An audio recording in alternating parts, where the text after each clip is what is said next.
Oh shit, is this What gonna up, be Dish? Daryl? Oh my Oh, gosh. What are you all doing here? Back again. Didn't get enough the last time, girl, huh? my standard Oregon slash California Pinot to kick off this evening with a cocktail. Oh, look at that hydration going on. It's vodka hydration, which is my favorite type. I left a little bit of space in there so you could let us all know exactly which journey we're going on. But I'm glad it's It's my standard, still trying to fit into my pants. Kettle One with a splash of Lacroix. mm, We're not doing too much over here. nice. Just a nice, Sometimes sensible highball. I try to be classy and do like a club soda and then cut a lime. And tonight it wasn't in the cards, girl. That's all I'll say about that. Yeah. Well, we're talking about dressing to impress, and first of all, I get Undressing to impress. mm, dressing to impress in a nice sleeveless vest. We love it. Girl, tell me about tell me about her. Tell me about your outfit. I Oh, don't think I've this? seen this outfit. Yeah. Oh, this? This is like sort of a work event. So first of all, I get really excited when I find an outfit I haven't worn in Cover Dish because when you round episode 100, that gets more and more challenging. But It's facts. It's let me give facts, you a yeah. tour. Let me take a stand. Please do. Yeah. Please do. Have a stand. So we have a nice like wrap dress. It's a sort of like a pseudo wrap dress. It's fastened together with a single button at the middle. Notch collar, so she's sort of a blazer and a dress at the same time. Love that for her. Contrast sleeve, fit and flare. Pockets, of course, Mhm. because you have to. You do have to wear a slip with this dress though, because if you Because twirl, it's so it's yeah, it's a wrap. Okay. yeah, if you twirl too wide, you're letting them all know. Which frankly you always do. So I feel like that's Thank you. talk about a know your audience moment. Nice for a 3/4 turn, a little bend and snap. And yeah, Yes. here's the funny thing about this dress. So I like this chalky sort of pattern that looks like maybe I'm on the board of a museum, you know? Yes. Yeah. Very Van Gogh energy. Yeah, it's very impressionist. But here's the thing. I feel like if you took a color photo of me, you'd be like, oh, that's a woman who's going to a fundraiser for marriage equality. And then if you took all of the color out of the photo, I could be someone who's like raising money to ban gay marriage. You know what I mean? Like you don't know. It's sort of like where It's true. conservative and liberal touch, I think, is this outfit. Yes. Yes.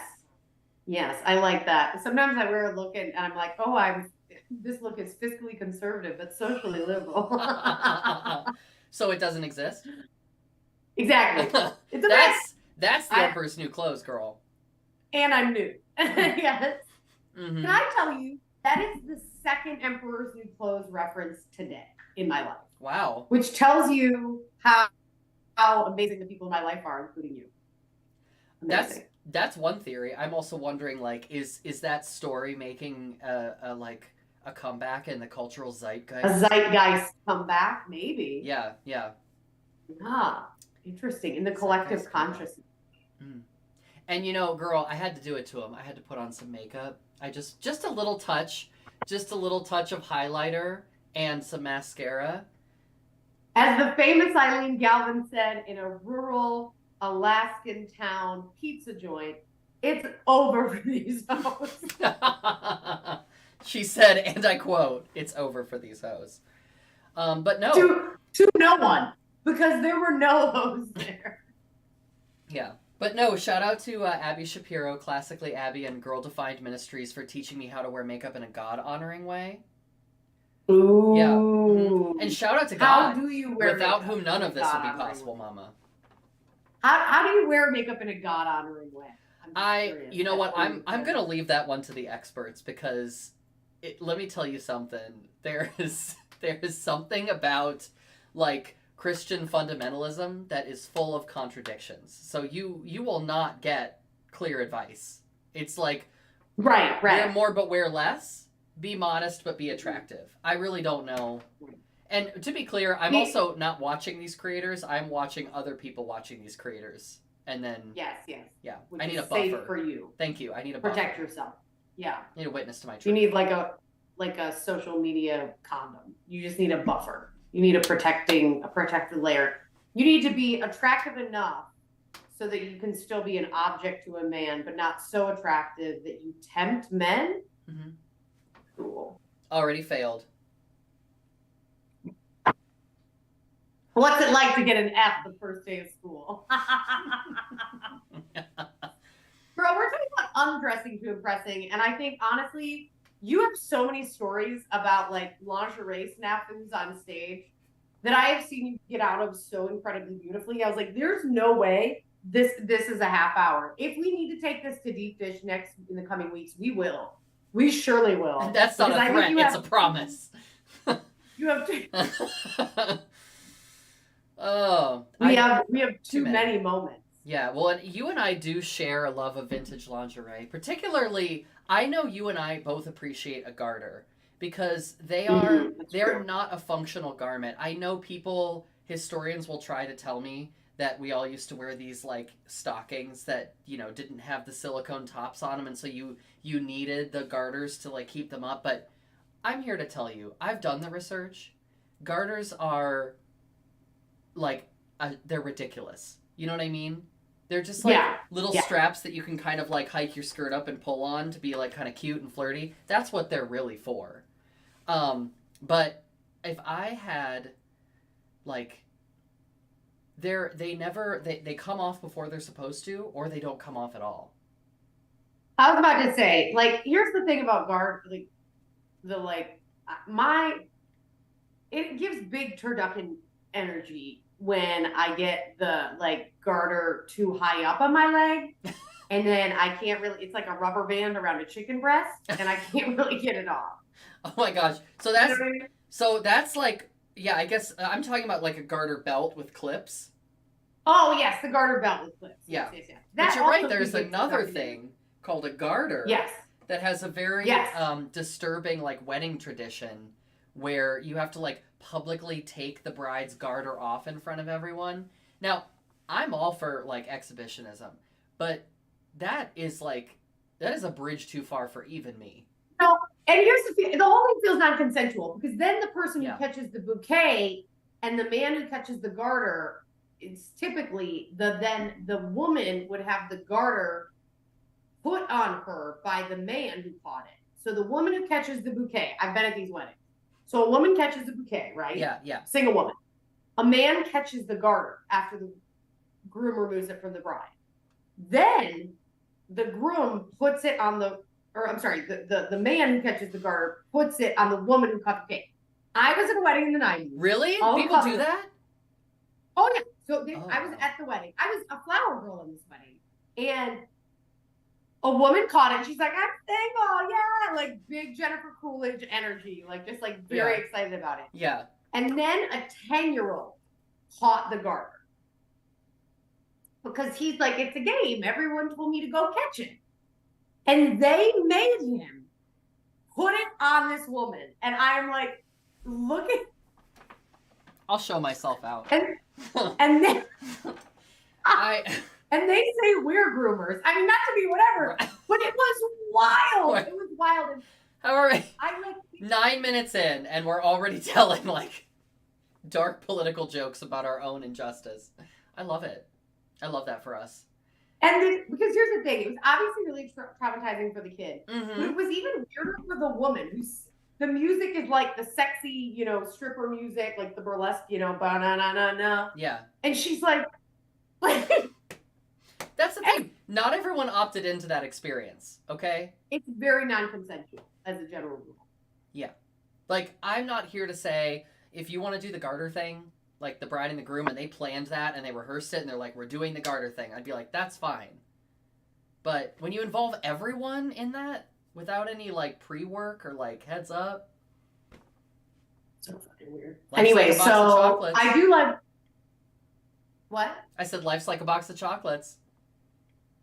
Full of uncomfortable situations.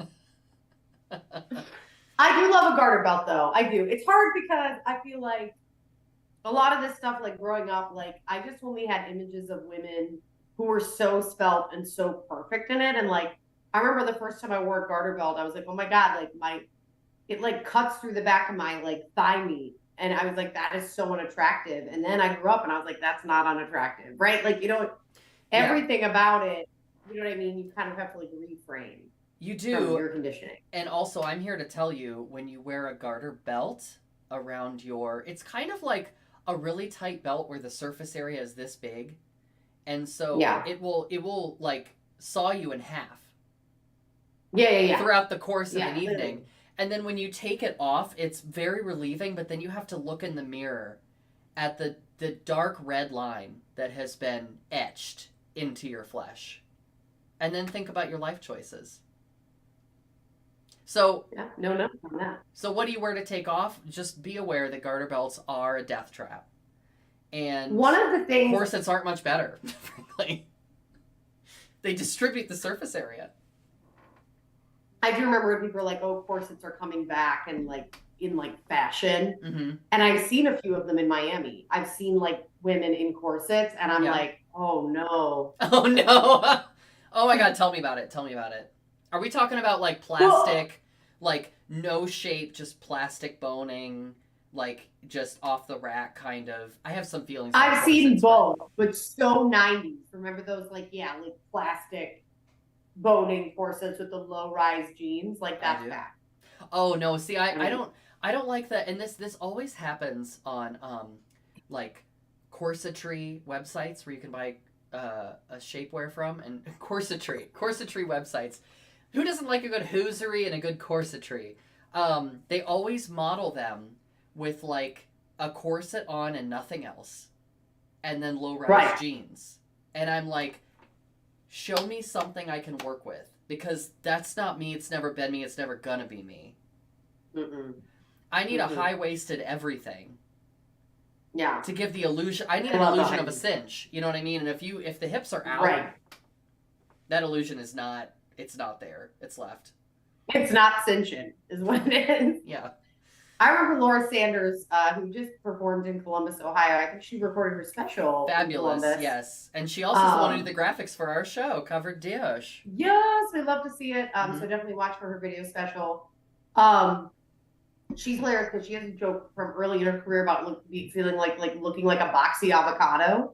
And I've never more like felt seen by that description of self. And like I have had like childbearing hips since I was 10 fucking years old. Like these things were just like full, right? And I was like, you couldn't imagine two body types between me and Eileen hip-wise that are more different in terms of like our shape, and both of us fucking hate low-waisted everything. Yeah. So I just think it's not for people who like bodies. No, I really agree. It's for Shakira and Britney Spears, and the rest of us can just skip it. Getting syrup.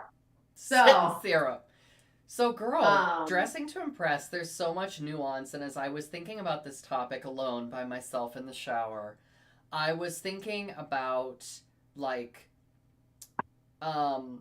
so you know how you dress appropriately for an event where you're trying to like shoot within the court of what you think everyone else is going to kind of be saying, what the message they're going to be saying. And then what do you do when you want to make a statement? What do you do when you want to dress inappropriately on purpose? Well, my mom's sister, my Aunt Betty, had a little piece of advice for us growing up. And her rule was, well, she had many rules. She's Catholic. She said there's no such thing as overdressing for an event. Everyone else is underdressed. I kind of love that, actually. Me too. Yeah. Because really, words to live by. Yes, absolutely. Words to etch on a pillow or on your skin, but what I like about it is it's a range, right? And like, I'm like, I never want to, and I think I've kind of played with that, but I'm like, if I walk into an event and someone goes, oh, that's fine. Yeah. Like if I'm a tinge overdressed, right? Like, prefer it. If everyone's in flats and I'm the only one in heels, Yahtzee. You know what I'm saying? Like, just look. Now I understand to like calibrate and stuff, but like, I don't know. We were at an event a couple weeks ago and we went to the bar and it was like a gay Caribbean festival. And I look like this. And he's like, you're the host, right? You get free drinks. I am not the host of a gay Caribbean party. Girl. Apparently, like, you wore the uniform. because he thought exactly. You cracked the code. You accidentally wore the uniform for the host of that event. Exactly. Which is really cool. So it was really cool and hilarious. Natalie's like, what the fuck? I think that's so fascinating though, because so first of all, to just vibe check the audience here, in order to pull off this little trick, this is kind of like those TikTok where they're like, she doesn't know this hack, you know what I mean? In order to pull off this trick of dressing inappropriate on purpose, you have to enjoy being looked at. This is like in Alaska when my sister's partner was like, does it ever worry you how people look at you? And I was like, I dressed myself this morning. I did this on purpose. It's like, yes, I know I'm in rural Alaska wearing a like sweater wiggle dress with bright red flames on it. I did that on purpose. So right, I've been here. I got myself ready. Yeah. But you have to also be prepared for unexpected effects, right? Like unexpected side effects. So for you, you were like, I'm going to go in what makes me feel comfortable. And someone was like, oh, are you the host? That's like kind of a fun, like, you know, like there's no real consequences to that, right? There are other things that could happen, such as you could be seen as like a hired performer for the event, which has happened to me before. Mm-hmm. And that's not usually a bad thing for me because I'm like, would you like to hire me? That's just a networking conversation then. But really? That's happened? Yeah, totally. Girl. Yeah. I mean, it is kind of a strategy. You're like, here's my card. You know what I mean? Yeah. But then other things... Now with that shake and go wig. But then other things can happen too. Like if you are... I'm gonna use a real like specific hypothetical example. If you are a professional woman in the workplace and you wear something that you want to sort of like make a statement at a professional event, and then people are like, well, surely you're not an employee, you're an intern or a student, or there's this tendency for women to sort of be perceived as like younger or less experienced than they really are. 100%. Yeah. 100%. Yeah. So that can also too. So I think it's something that is to be used with caution. Yeah, and I think you have to find the spaces for it, right? Mm-hmm. And I think like even what is dressing up and what isn't, and how does that like I think it's also like you have to find your edge, right? I love growing up what not to wear. Did you ever watch that show? Oh my gosh, brutal. I mean, I did like watching it, but I would sort of like be screaming at the hosts like, why are you telling people this? It was horrible, yeah. But one of the things I liked about the show is they'd be like, if it's tight on top, make it loose on bottom. If it's loose on top, or like vice versa, right? Yeah. So like I think about it and I'm like, tits or legs? You're like, you gotta pick one for day to day, right? Yes. For day to day. Tits or legs? Call in. Tits or legs? Well, you know what I mean? Yeah. Like, well, and especially if like I am on stage or something, like I always am really cognizant of that. Because there's also this like double bind of a performer who's a woman who's not like some of the like, first of all, the Miami beauty standards are so fucking warped. Like I just meet these women who are like just fundamentally gorgeous. They're fun like of all the metrics, they're gorgeous. And they're just like, oh my God, no one loves me. I'm so ugly. And I'm like, what? They're like I'm just like, what is happening? Like I'm just like, I'm an Ohio 10 and Miami 3, and I love it. But like, you know, it's fucking bananas. And then, you know, it's weird because I'm like, how does that translate? That like, you are gorgeous, you're a total smoke show, and you're on stage talking about things that you're listening, and they don't add up because everyone in the room is like, wait, you're a total babe, like you couldn't, you know, go through this. And it's cool because they're like, no, I do have mental health issues and I have relationship issues. It's kind of like lowers the expectations of what it means to be attractive, like fundamentally attractive in our society. You know what I mean? Yeah. But it's also like on stage as a performer, there is an element of, Angie Healy always says this, who's been our co-host on The Dish, like everybody has to kind of be a little bit attracted to you to listen to you, right? But you don't want to be like, you have to balance that with looking like a sex object and then not being heard. Yeah. Yeah, I think, there's sort of this metaphysical thing to all of these social labels, right? Like attractive, cool, professional, artsy, trendy, whatever that thing is that you're going for. And ultimately, you can't let yourself be too lost in what other people are perceiving of you. Like, I don't think it's realistic to say, well, I don't care what anyone thinks about me anymore. Because we all care about it, right? Like, we don't exist in a vacuum. We're all social creatures. But there is this, like, Yeah. loosely defined, community agreed upon, um, like, cluster of properties that Mm. builds the perception of that label, right? And part of it is like, do you feel good about yourself? Did you like what you were wearing when you left the house? I think that's one of the great Yeah. things. I probably said this before, so sorry if it's a repeat, but that's one of the great things I think I learned about burlesque is like you can create an expression that's for you. Like yes, it's also for other people and you want the applause from the audience on stage or you want to go to the event and be seen as professional and credible and all these things. But ultimately like you're the most important person in that equation. Yeah. Yeah. No, I think burlesque is so interesting. It is, you bring so much humor to something that is so like archetypally, like I think I don't enjoy burlesque performers that take themselves so seriously because I get nervous for them. I'm like, you're taking this too seriously. And like if something goes wrong, I don't know how you're gonna recover.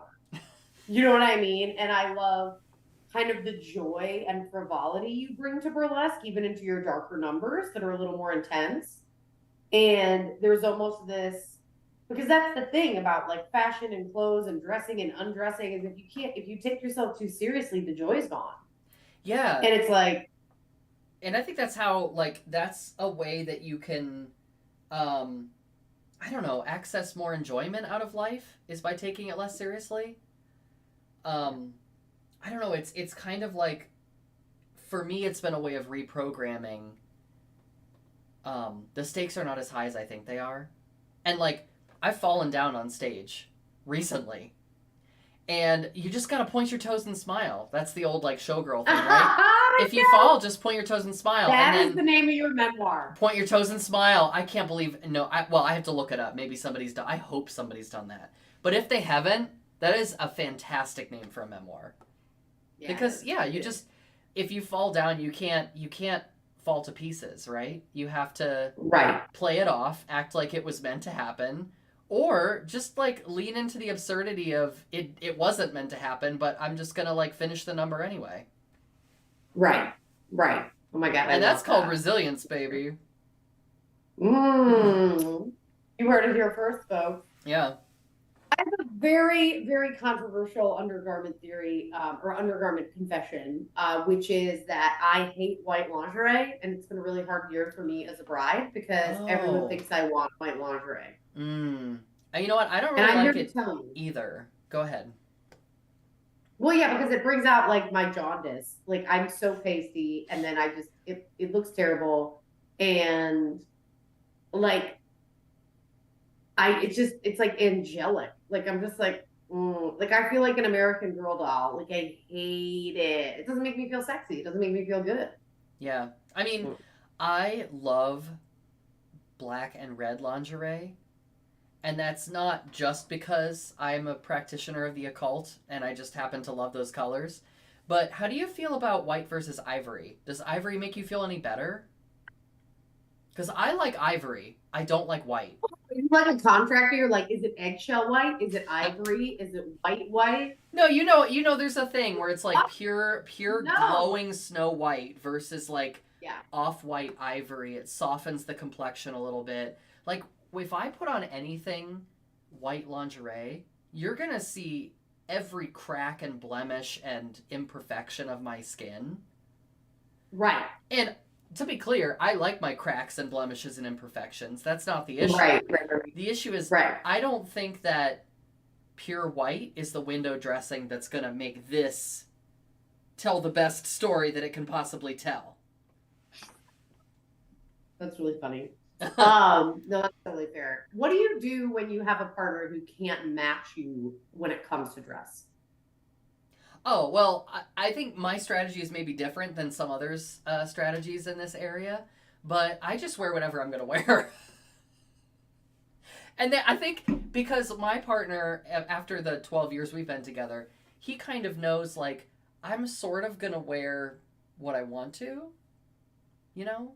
Like there are areas where we sort of link up better in our differences, in our difference of experience. And in that particular area, I'm just like, I'm gonna get the gown, and it's okay if you're wearing jeans with the gown, because I really don't care about matching. Right. And I think that's, yeah. So let me tell you, dear viewers, the story I'm thinking of, which is when I ran into Miss Eileen Galvin with her in-laws and her partner at Oh my god. Barcelona, the very nice, fancy tablecloth restaurant, the only Spanish one in fucking Columbus. And she had a poinsettia on her head. Not like a poinsettia flower, like a whole fucking fascinator of a poinsettia. Like a plant. I had a plant on my head that was maybe about this big. And it was amazing, and it was covered in glitter. Mm-hmm. It looked so good, and you were on your way to the Nutcracker. I got it from Joanne Fabrics. Jeans and a braided belt. And it was just like, all right. Yeah, that's, you know what? That's how we do it. That's hip hop. And I think that's sort of about, like, there's something in there about taking it less seriously. It's like, you know what? We don't have to be telling the same color story. We don't have to be the same level of formality. Right. There's different aspects to that, right? And in my defense, we were going to see the Nutcracker at the Ohio Theater. And so I had to match the architecture. You know what I mean? Of course. I was matching the building. You don't have to defend your look here. Oh, no. I just want to explain. I appreciate that. I think when I came out and I was dating masculine presenting people, I think back then it was really hard because it was oftentimes I would have to dress up for a formal occasion and they really didn't have a ton of stuff. And figuring out your body with the dysmorphia and literally everyone I did in my 20s is trans now. I think it was really hard because, I had events and stuff and events to dress up at. And it was this is really difficult. And it wasn't an issue, but I think it's also we take ourselves so seriously, we forget everyone's just kind of uncomfortable and trying to figure out what potato sack they can put on to feel human and to get through the day. Yeah. I mean, there's a lot of trans people that went through such a dysphoric youth that when they get to a place where they feel really comfortable in their expression, that moves into many different social spaces, casual, working out, formal wear, whatever, that I just want to live out loud. You know what I mean? I want to wear the big stuff, and I want to go in the space and just be like, oh, this is such a relief compared to what I remember. Because when I was in college and I was really dysphoric, but I didn't even know that trans is where I was going. I had some men's dress clothes, but I was torn between this wanting to feel kind of fancy and dressed up and special, and the fact that men's dress clothes made me feel more dysphoric. Because I was right.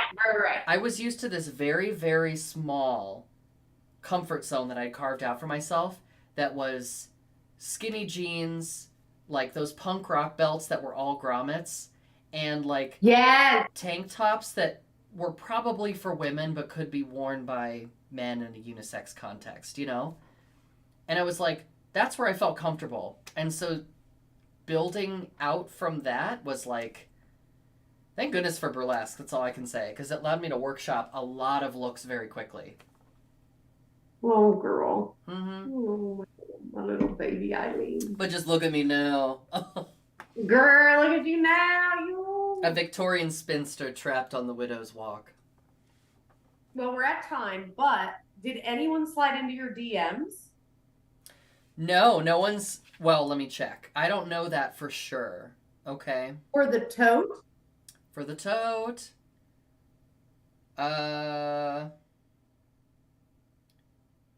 I think it was whatever was going to impress me the most. Wasn't that it? Yes, is it this? Is it my hat? Yeah. I think the tote is still up for grabs.